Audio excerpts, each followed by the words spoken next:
Mardi 24 janvier 2023, France 2 a diffusé les 2 derniers épisodes de son docu-fiction L'affaire d'Outreau. Ce programme n'a pas été au goût de tout le monde. Après avoir vu les premières parties, l'autrice Andrea Bescond a tenu des propos qui ont par la suite irrité Christophe Ondelat. Un véritable effet papillon.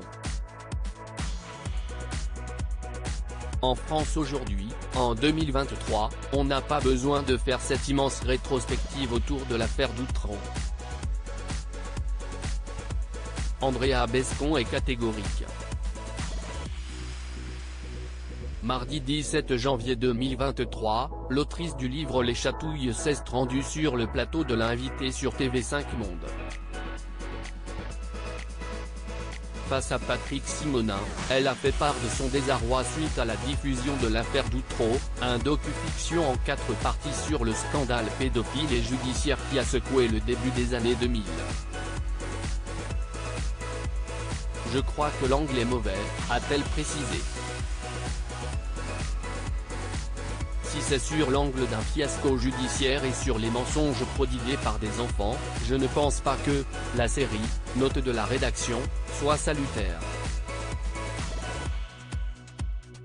Au contraire, tout est encore là pour décrédibiliser la parole des enfants, a-t-elle insisté. Puis d'ajouter, il y a quand même une douzaine de victimes, une cinquantaine d'enfants dont les plaintes ont été classées sans suite. Qui a violé ses enfants? Le docu-fiction sur l'affaire d'Outreau ne fait pas l'unanimité manifestement, cet énième projet sur l'affaire d'Outreau ne fait pas l'unanimité. Porté par Agnès Pizzini et Olivier Ayache Vidal pour France Télévisions, il a pourtant tenté de donner la parole à tous les côtés. Enfants victimes et victimes de la justice, incarnés dans ce procès par le juge Fabrice Burgot, ont accepté de témoigner devant les caméras de France 2. Jonathan Delay, qui a joué le jeu le temps du tournage, a été très déçu du rendu. Si bien qu'après le visionnage des 2 premiers épisodes, il a appelé au boycott du programme dans les colonnes du Parisien. Le premier consacré au placement en foyer de shérif, 10 ans, Dimitri, 8 ans, Jonathan, 6 ans, et Dylan, 4 ans et le second à l'existence présumée d'un réseau de pédophilie en lien avec la Belgique, n'ont pas convaincu le jeune homme.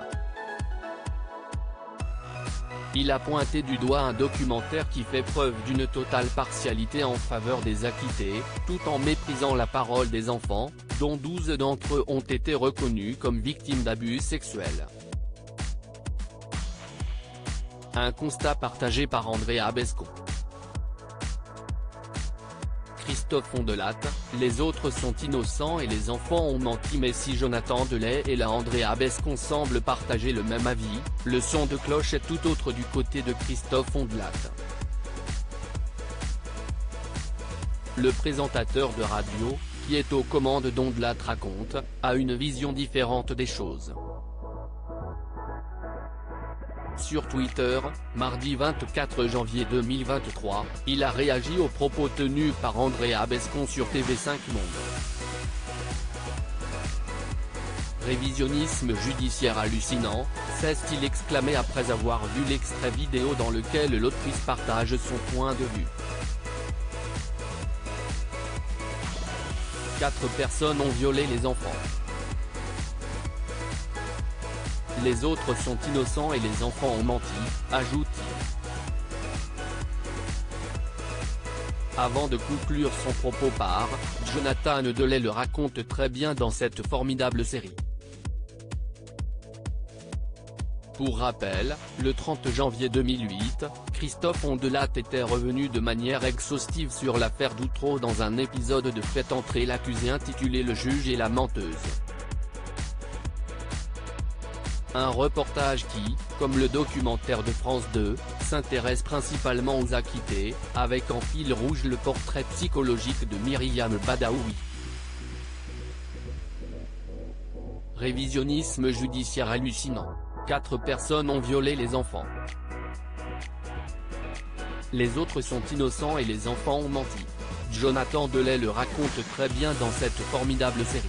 https://t.